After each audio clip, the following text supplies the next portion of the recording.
ಅರಮನೆ ನಗರಿ ಮೈಸೂರಿನಲ್ಲಿ ಡಾಲಿ ಧನಂಜಯ್ ನಟ ಡಾಲಿ ಧನಂಜಯ್ ಅವರ ಮದುವೆಯ ಸಂಭ್ರಮ ಅದ್ಧೂರಿಯಾದ ವೇದಿಕೆಯಲ್ಲಿ ಧನ್ಯತಾ ಅವರ ಕೈ ಹಿಡಿದಿದ್ದಾರೆ ನಟ ಧನಂಜಯ್ ಅವರ ಮದುವೆಯಲ್ಲಿ ಸ್ಯಾಂಡಲ್ವುಡ್ನ ಅನೇಕ ನಟ ನಟಿಯರು ಹಾಗೆ ತಂತ್ರಜ್ಞರು ಭಾಗಿಯಾಗಿದ್ದಾರೆ.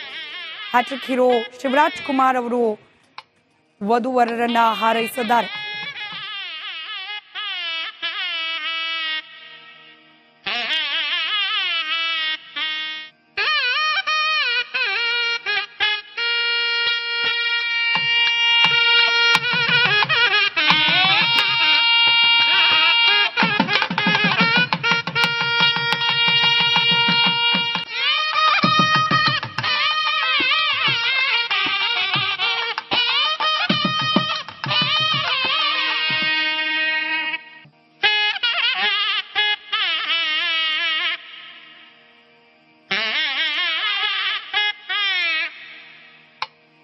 ಅರಮನೆ ನಗರಿ ಮೈಸೂರಿನಲ್ಲಿ ಡಾಲಿ ಧನಂಜಯ್ ನಟ ಡಾಲಿ ಧನಂಜಯ್ ಅವರ ಮದುವೆಯ ಸಂಭ್ರಮ ಅದ್ಧೂರಿಯಾದ ವೇದಿಕೆಯಲ್ಲಿ ಧನ್ಯತಾ ಅವರ ಕೈ ಹಿಡಿದಿದ್ದಾರೆ ನಟ ಧನಂಜಯ್ ಅವರ ಮದುವೆಯಲ್ಲಿ ಸ್ಯಾಂಡಲ್ವುಡ್ನ ಅನೇಕ ನಟ ನಟಿಯರು ಹಾಗೆ ತಂತ್ರಜ್ಞರು ಭಾಗಿಯಾಗಿದ್ದಾರೆ. ಹ್ಯಾಟ್ರಿಕ್ ಹೀರೋ ಶಿವರಾಜ್ ಕುಮಾರ್ ಅವರು ವಧುವರರನ್ನ ಹಾರೈಸಿದ್ದಾರೆ.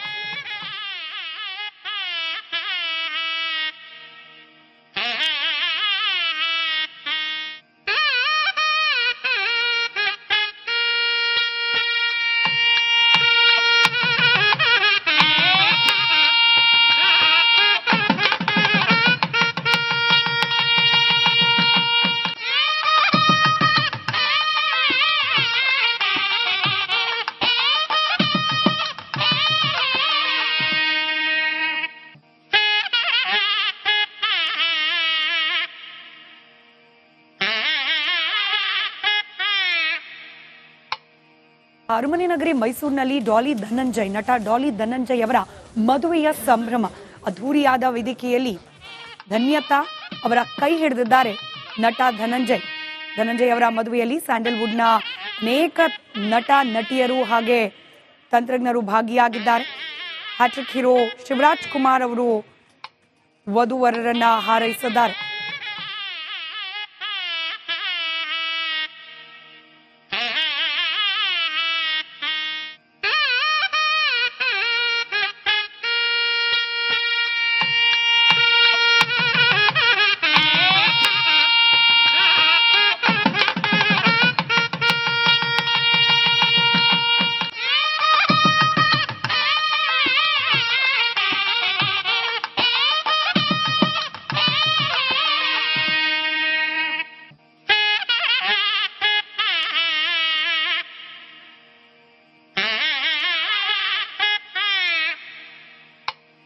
ಅರಮನೆ ನಗರಿ ಮೈಸೂರಿನಲ್ಲಿ ಡಾಲಿ ಧನಂಜಯ್ ನಟ ಡಾಲಿ ಧನಂಜಯ್ ಅವರ ಮದುವೆಯ ಸಂಭ್ರಮ ಅದ್ಧೂರಿಯಾದ ವೇದಿಕೆಯಲ್ಲಿ ಧನ್ಯತಾ ಅವರ ಕೈ ಹಿಡಿದಿದ್ದಾರೆ ನಟ ಧನಂಜಯ್ ಅವರ ಮದುವೆಯಲ್ಲಿ ಸ್ಯಾಂಡಲ್ವುಡ್ನ ಅನೇಕ ನಟ ನಟಿಯರು ಹಾಗೆ ತಂತ್ರಜ್ಞರು ಭಾಗಿಯಾಗಿದ್ದಾರೆ. ಹ್ಯಾಟ್ರಿಕ್ ಹೀರೋ ಶಿವರಾಜ್ ಕುಮಾರ್ ಅವರು ವಧುವರರನ್ನ ಹಾರೈಸಿದ್ದಾರೆ.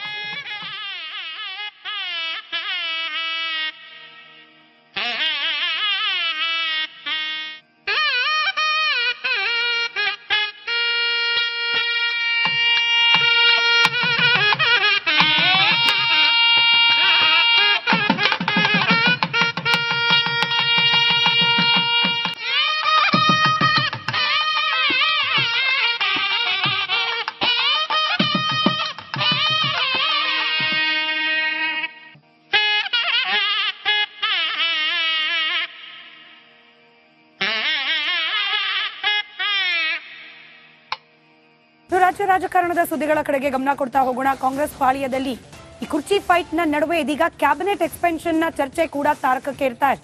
ಅದರಲ್ಲೂ ಈ ಬಾರಿ 138 ಶಾಸಕರನ್ನ ಕೂಡ ಸಮಾಧಾನ ಪಡಿಸುವ ಒಂದು ಫಾರ್ಮುಲಾದೊಂದಿಗೆ ಹೈಕಮಾಂಡ್ ಅಖಾಡಕ್ಕಿಳಿದಿದೆ. ಈ ಕುರಿತಾದ ಒಂದು ವರದಿ ನಿಮ್ಮ ಮುಂದೆ.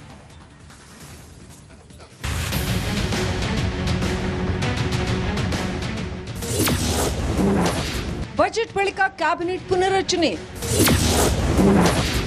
ಸಿದ್ದು ಸೇನೆ ರಿಪೋರ್ಟ್ ಕಾರ್ಡ್ ಮೌಲ್ಯಮಾಪನ, ಸಿದ್ದರಾಮಯ್ಯ ನೇತೃತ್ವದ ಸರ್ಕಾರ ಅಧಿಕಾರಕ್ಕೆ ಬಂದು ಬರೋಬ್ಬರಿ 1 ವರ್ಷ 9 ತಿಂಗಳಾಯಿತು. 138 ಶಾಸಕರ ಬಲ ಹೊಂದಿರುವ ಸಿದ್ದು ಸರ್ಕಾರದಲ್ಲಿ ಮತ್ತೆ ಸಂಪುಟ ಪುನರಚನೆ ಸುದ್ದಿ ಎದ್ದಿದೆ. ಸದ್ಯ ಕೆಪಿಸಿಸಿ ಅಧ್ಯಕ್ಷರ ಬದಲಾವಣೆ, ಸಿದ್ದರಾಮಯ್ಯ 5 ವರ್ಷ ಸಿಎಂ ಆಗಿ ಮುಂದುವರಿತಾರೆ ಅನ್ನೋ ಸಂಘರ್ಷ ಜೋರಾಗಿದ್ದು, ಈ ನಡುವೆ ಕ್ಯಾಬಿನೆಟ್ ಸಂಘರ್ಷ ಮುನ್ನೆಲೆಗೆ ಬಂದಿದೆ. ಹೌದು, ಬಜೆಟ್ ಬಳಿಕ ಕ್ಯಾಬಿನೆಟ್ ಪುನರಚನೆಗೆ ಸಿದ್ಧತೆ ಮಾಡಿಕೊಳ್ಳುವುದಕ್ಕೆ ಸಿಎಂ ಸಿದ್ದರಾಮಯ್ಯ ಮತ್ತು ಡಿಸಿಎಂ ಡಿಕೆ ಶಿವಕುಮಾರ್ಗೆ ಎಐಸಿಸಿ ಹೇಳಿದೆಯಂತೆ. ಅಲ್ಲದೆ ಸಚಿವರ ಪರ್ಫಾರ್ಮೆನ್ಸ್ ರಿಪೋರ್ಟ್ ಹೈಕಮಾಂಡ್ಗೆ ಸಲ್ಲಿಕೆ ಮಾಡಲಾಗಿದೆಯಂತೆ. ಕಳೆದ 1 ವಾರದಿಂದ ಎಐಸಿಸಿ ಸಚಿವರು ಕೊಟ್ಟ ರಿಪೋರ್ಟ್ ವ್ಯಾಲ್ಯೂಯೇಷನ್ ಮಾಡಲಾಗ್ತಾ ಇದೆಯಂತೆ. ಸದ್ಯ ರಾಜ್ಯ ಕಾಂಗ್ರೆಸ್ನಲ್ಲಿ ಗೊಂದಲದ ವಾತಾವರಣವಿದೆ. ಸಿಎಂ ಹಾಗೂ ಕೆಪಿಸಿಸಿ ಅಧ್ಯಕ್ಷರ ಬದಲಾವಣೆ ಬಗ್ಗೆ ಚರ್ಚೆ ನಡುವೆ ಸದ್ದಿಲ್ಲದೆ ಹೈಕಮಾಂಡ್ ಆಕ್ಟಿವ್ ಆಗಿದ್ದು, ನವೆಂಬರ್ನಲ್ಲಿ ಕೊಟ್ಟಿರುವ ಸಚಿವರ ರಿಪೋರ್ಟ್ ಕಾರ್ಡ್ ವ್ಯಾಲ್ಯೂಯೇಷನ್ ಬಳಿಕ ಕೆಲಸ ಮಾಡದವರನ್ನ ಕೈ ಬಿಡುವ ನಿಟ್ಟಿನಲ್ಲಿ ಚರ್ಚೆಯಾಗಿದೆ. ಇನ್ನು 138 ಶಾಸಕರನ್ನ ತೃಪ್ತಿಪಡಿಸಬೇಕಾದ ಕರ್ತವ್ಯ ಹೈಕಮಾಂಡ್ ಮೇಲಿತ್ತು. ಹೀಗಾಗಿ ತಲಾ 2 ವರ್ಷದಂತೆ 2 ಬ್ಯಾಚ್, ಕೊನೆಯ 1 ವರ್ಷಕ್ಕೆ 1 ಬ್ಯಾಚ್ ಎಂಬಂತೆ ಮೊದಲ ಹಂತದಲ್ಲಿ 10 ರಿಂದ 15 ಸಚಿವರಿಗೆ ಖೋಪ್ ಫಿಕ್ಸ್ ಎನ್ನಲಾಗಿದೆ.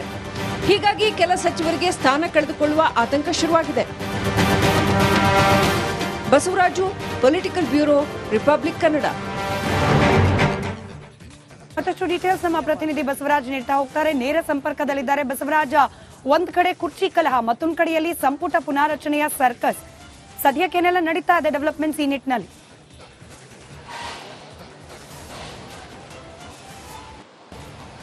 ಖಂಡಿತ ಸ್ಮಿತಾ, ರಾಜ್ಯ ಕಾಂಗ್ರೆಸ್ನಲ್ಲಿ ಕೆಪಿಸಿಸಿ ಅಧ್ಯಕ್ಷರ ಬದಲಾವಣೆಗೆ ಒತ್ತಡ ತೀವ್ರವಾಗಿ ಸಿಎಂ ಬಣದಿಂದ ಆಗ್ತಾ ಇದೆ.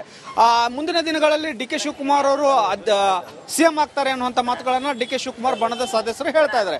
ಎರಡರ ಮಧ್ಯೆ ಒಂದಷ್ಟು ಜಟಾಪಟಿ ಎರಡು ಬಣಗಳ ನಡೀತಾ ಇರತಕ್ಕಂಥ ಸಂದರ್ಭದಲ್ಲಿ ಕಾಂಗ್ರೆಸ್ ಹೈಕಮಾಂಡ್ ಒಂದು ಮಹತ್ವದ ಬೆಳವಣಿಗೆಯನ್ನ ನಡೆಸ್ತಿರ್ತಕ್ಕಂಥದ್ದು. ಯಾಕಂದ್ರೆ ಕಳೆದ ನವೆಂಬರ್ನಲ್ಲೇ ಒಂದು ರಿಪೋರ್ಟ್ ಕಾರ್ಡ್ ಅನ್ನ ಸಚಿವರಿಂದ ಪಡೆದುಕೊಂಡಿತ್ತು. ಅವರು ಇಲಾಖಾವಾರ ಪ್ರಗತಿ ಪರಿಶೀಲನೆ ಮಾಡತಕ್ಕಂಥ ಒಂದು ರಿಪೋರ್ಟ್ ಗಂಭೀರವಾಗಿ ಒಂದಷ್ಟು 6 ಅಂಶಗಳ ಒಂದಷ್ಟು ಮೆನ್ಷನ್ ಮಾಡಿ ಕಳಿಸ್ತಕ್ಕಂಥ ಒಂದಷ್ಟು ಸೂಚನೆಯನ್ನ ಹೈಕಮಾಂಡ್ ಕೊಟ್ಟಿತ್ತು. ಅದರ ಆಧಾರದ ಮೇಲೆ ಎಲ್ಲಾ ಸಚಿವರು ಒಂದು ರಿಪೋರ್ಟ್ ಕಾರ್ಡ್ ಅನ್ನ ಇಲಾಖೆಯವರು ಪ್ರಗತಿ ಬಗ್ಗೆ, ಹೊಸ ಯೋಜನೆಗಳ ಬಗ್ಗೆ, ತಾವು ಮಾಡಿದಂಥ ಸಾಧನೆಗಳ ಬಗ್ಗೆ ಒಂದಷ್ಟು ಸಂಪೂರ್ಣವಾದಂತಹ ವರದಿಯನ್ನು ಕೊಟ್ಟಿದ್ರು. ಆ ವರದಿಯನ್ನು ಕಾಂಗ್ರೆಸ್ ಹೈಕಮಾಂಡ್ ತೆಗೆದುಕೊಂಡೋಗಿ ಸುಮ್ಮನೆ ಇಟ್ಕೊಂಡಿದೆ ಅನ್ನುವಂಥ ಒಂದಷ್ಟು ಚರ್ಚೆಗಳಿದ್ದು. ಆದ್ರೆ ಈಗ ಅದಕ್ಕೆ ಒಂದಷ್ಟು ಮಹತ್ವದ ತಿರುವುಗಳು ಸಿಕ್ಕಿರ್ತಕ್ಕಂಥದ್ದು. ಅದನ್ನೆಲ್ಲವನ್ನು ಕೂಡ ವ್ಯಾಲ್ಯೂಯೇಷನ್ ಮಾಡ್ತಾ ಇದೆ ಕಾಂಗ್ರೆಸ್ ಹೈಕಮಾಂಡ್ ಅನ್ನುವಂಥದ್ದು ಮಹತ್ವದ ಬೆಳವಣಿಗೆ, ಮಹತ್ವದ ವಿಚಾರ ರಿಪಬ್ಲಿಕ್ ಕನ್ನಡಕ್ಕೆ ಲಭ್ಯವಾಗಿರ್ತಕ್ಕಂಥದ್ದು. ಈ ವ್ಯಾಲ್ಯೂಯೇಷನ್ ಆದ ಬಳಿಕ ಸಚಿವ ಸಂಪುಟ ಪುನರ್ರಚನೆ ಮಾಡುವ ನಿಟ್ಟಿನಲ್ಲಿ ಒಂದಷ್ಟು ಮಹತ್ವದ ನಿರ್ಧಾರಗಳನ್ನ ಕಾಂಗ್ರೆಸ್ ಹೈಕಮಾಂಡ್ ತೆಗೆದುಕೊಳ್ತಾ ಇದೆ. ಬಹುತೇಕವಾಗಿ ಅರ್ಧದಷ್ಟು ಸಚಿವರನ್ನ ಕೈ ಬಿಡಬೇಕನ್ನುವಂಥ ಲೆಕ್ಕಾಚಾರ ಕಾಂಗ್ರೆಸ್ ಹೈಕಮಾಂಡ್ ಇದೆ. ಯಾರೆಲ್ಲ ಈಗ ಭಿನ್ನಮತೀಯವಾಗಿ ತಡೆದುಕೊಂಡಿದ್ದಾರೆ ಅವ್ರನ್ನೆಲ್ಲರಿಗೂ ಕೂಡ ಗೇಟ್ ಪಾಸ್ ಕೊಡಬೇಕನ್ನುವಂಥದ್ದು ಒಂದಷ್ಟು ಆಶಯ ಅವರಲ್ಲಿದ್ದಂತೆ ಕಾಣಿಸ್ತಾ ಇದೆ. ಹಾಗಾಗಿ ಸಚಿವರು ಕೊಟ್ಟಂತ ರಿಪೋರ್ಟ್ ಕಾರ್ಡ್ ಅನ್ನ ವ್ಯಾಲ್ಯೂಯೇಷನ್ ಮಾಡ್ತಾ ಇದ್ದಾರೆ. ಆ ವ್ಯಾಲ್ಯೂಯೇಷನ್ ಮುಗಿತಾ ಇದ್ದ ಹಾಗೆ ಯಾರ ಕಳಪೆ ಇದ್ದಾರೆ ಅವ್ರನ್ನ ಬಿಡ್ತಕ್ಕಂಥದ್ದು ಮತ್ತು ಪಕ್ಷದಲ್ಲಿ ಭಿನ್ನಮತೀಯ ಚಟುವಟಿಕೆಗಳನ್ನು ಮಾಡ್ತಕ್ಕಂಥ ಮಾಡ್ತಕ್ಕಂಥ ಸಚಿವರು ಕೂಡ ಕೋಕ್ ಕೊಡುವಂತ ಕೆಲಸಗಳು ಕಾಂಗ್ರೆಸ್ ಹೈಕಮಾಂಡ್ ಮಾಡುತ್ತೆ. ಅದು ಬಜೆಟ್ ಬಳಿಕ ರಾಜ್ಯ ಸಿಎಂ ಡಿಸಿಎಂಗೆ ಸೂಚನೆಯನ್ನು ಕೊಡುತ್ತೆ. ನೀವು ಕ್ಯಾಬಿನೆಟ್ ಪುನರ್ರಚನೆ ಮಾಡಲೇಬೇಕು ಅನ್ನುವಂಥದ್ದು. ಸ್ಮಿತಾ. ರೈಟ್, ಧನ್ಯವಾದ ಬಸವರಾಜ್ ಮಾಹಿತಿಗಾಗಿ.